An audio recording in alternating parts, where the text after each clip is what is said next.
Hello guys, नमस्कार, जय जगन्नाथ। आज मॉर्निंग आरंभ होता चिया सीड्स एंड भूसा मिश्री पानी तापर वर्क रे जाइथिलु माने वर्क प्लस मार्केटिंग।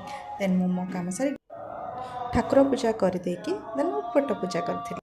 पेट पूजा पाई ब्रेकफास्ट रे बनैथिलि मो आज सुजी उपमा आउ भेंडी आलू भजा। तापर लंच प्रिपरेशन करली। एंड आज मोर साग खाइबा को इच्छा थिला तो साग आनी सकाळ मार्केट रे।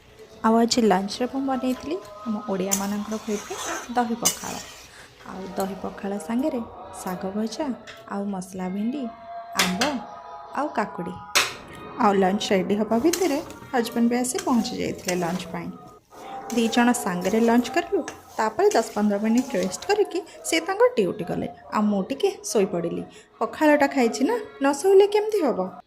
देन इवनिंग रे टिके बिस्कुट सांगे मुढ़ी मिक्सचर खाई आज एतिकी रही। जय जगन्नाथ।